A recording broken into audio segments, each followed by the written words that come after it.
Belitung, Sumatera Barat. Inilah dia, Bukit Tinggi, kota yang penuh dengan sejarah, keindahan, dan pemandangan yang luar biasa.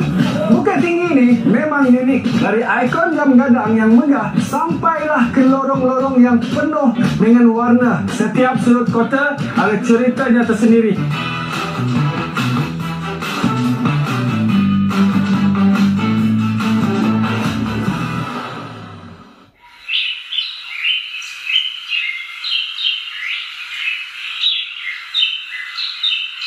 Kalau anda datang sini berseorangan pun, kita akan ada tour guide yang akan membimbing kita dan memberitahu apa yang ada di sekeliling lubang Jepang, kota Bukit Tinggi, Mak. Kota Bukit Tinggi. Alright, pergi bang, jom Okey, kita.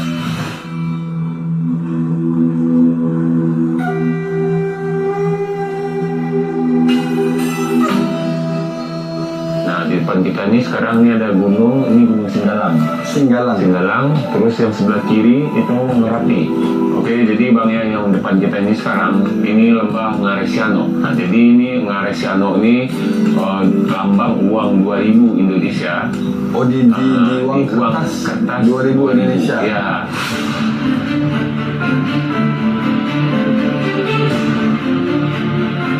Sebelum kita masuk ini ada dia punya map Lubang Jepun. Dia bentuk dalam macam ni. Nah, posisi kita sekarang ini ada di nomor 1. Nomor satu, kita turun tangga sampai di sini sebanyak 132 mata anak tangga. Nah, di dalam kita tengok ada 21 bini-bini. Jadi yang mana 21 bini ini terbagi 4 fungsi yang berbeda zaman Jepun. Jadi 62 ini ada 6 bilik Jepun guna sebagai bilik simpan senjata. Nah, ori Lubang Jepun macam ini, tinggi setinggi ini, ori dia tanah bukan simen macam sekarang. Nah, yang mana bilik senjata ini dia lurus, pusing kiri, tebuk nomor 2 sampai nomor 6. Nah, Lubang Jepun ini dia korek pada tahun 1942 sampai 1945. Nah, Lubang Jepun ini dia punya panjang 1470 meter. Ada simpang 3 di sini. Kita bisa tengok 15 bilik lagi. 2 tepat tengah-tengah Jepun guna sebagai bilik makan burung paksa. Okey, abang, kita sekarang berada simpang 3 Lubang Jepun. Jadi yang mana dari ujung atas sampai ke ujung bawah itu ada 15 bilik-bilik lagi. Itu terbagi 3 fungsi yang berbeda bagi Jepun. Nah, 2 diantaranya tepat tengah-tengah ini satu, di atas satu lagi ini bekas bilik makan burung paksa. Nah, jadi sewaktu Lubang Jepun ini jumpa tahun 1946, di sini ditemukan tempat makannya dari tempurung, gelasnya dari bambu. Nah, jadi bang, yang mana ini depan kita, kita tengok dia penjara, ada tulisan penjara. Dia dulu dari pintu-pintu dari kayu semua, dan ada pintu kecil untuk memasukkan burung paksa ke dalam yang sudah tidak sanggup kerja. Tapi bukan lurus, Jepun membuat lurus belok kiri, letter L. Karena burung paksa sudah sakit, tidak mau kerja, yang melawas Jepun bawa ke dalam, dibawa belok kiri, mereka disiksa sana. Yang telah mati, Jepun bawanya ke dapur. Nah, di dapur ini kita bisa melihat 2 lubang, satu ke bawah, satu ke atas. Jadi Jepun gunakan sebagai pintu pengintaian.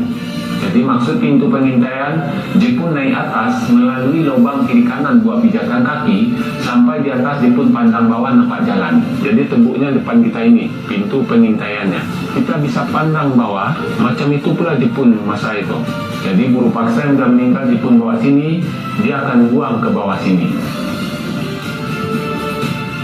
1986 dibuka menjadi uji pelancong. Nah, dulunya bukan simen macam ni. Dulu ori dia tanah. Kalau simen ini sudah kerajaan simen tahun 2004. Jepun bikin sekat-sekat di dinding, selekor, sekat-sekat. Seperti ini kita tengok mengapa Jepun bikin dinding rata. Ini untuk peredam suara. Nah, makanya selama Korea Lubang Jepun tak ada penduduk tempatan yang tahu, karena suara-suara itu tak pernah sampai keluar. Nah, kalau sekarang ini kita berada di bawah tanah, itu ke dalam 40 meter dari permukaan tanah. Oke geng, kalau korang ke Bukit Tinggi, korang wajib datang ke sini. Selain dapat ilmu sejarah, dapat pengalaman seram-seram manja, dan yang penting, banyak pot OOTD underground. Ingat, bukan senang nak dapatkan kemerdekaan. Banyak benda yang kita akan korbankan.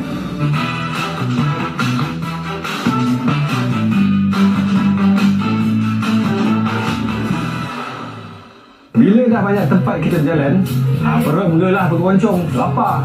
Sekarang ni saya berada di salah satu kedai masakan Padang terbaik di Tanah Datar. Macam mana semua tengok dekat depan ni, banyak lauk-lauk. Tinggal kita nak pilih je. Apa lagi? Jom kita cuba.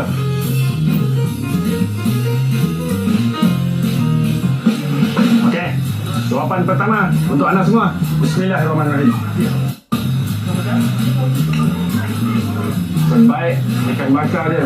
Bayangkan makan lauk yang banyak dan sedap dengan background yang cantik. Apa lagi nak? Makan. Menara Jam Gadang ni bukan sekadar menara jam biasa. Mengikut sejarahnya, jam gadang ni dibina oleh Belanda pada tahun 1926. Mekanisme jam gadang ni sama macam Big Ben di London. Assalamualaikum geng. Sekarang ni saya berada di Pasar Atas, atau dalam bahasa Minangnya Pasar Ateh. Dekat sini korang boleh tengok bermacam-macam barang yang dijual dekat sini. Lokasi dia adalah berdekatan dengan menara jam gadang. Sebelah je. So, kalau datang ke sini, jangan lupa untuk singgah di Pasar Atas.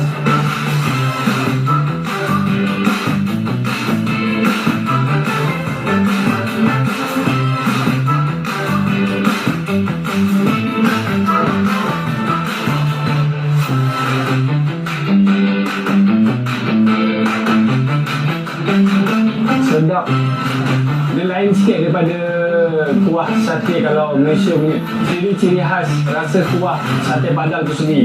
Kalau anda semua datang ke Kota Bukit Tinggi, ini antara makanan yang wajib untuk anda cuba.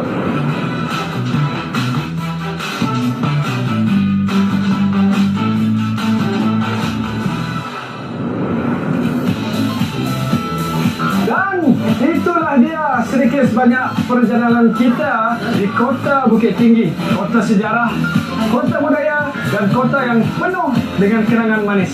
Dari kemegahan jam gadang, lorong misteri lubang Japang, suasana pasar yang hidup dan aneka makanan membuatkan Kota Bukit Tinggi satu pengalaman yang tak akan kita lupakan. Bersama dengan saya, Jasni Fizul, dalam vlog pencinta filem. Dari skrin kita ke skrin dunia.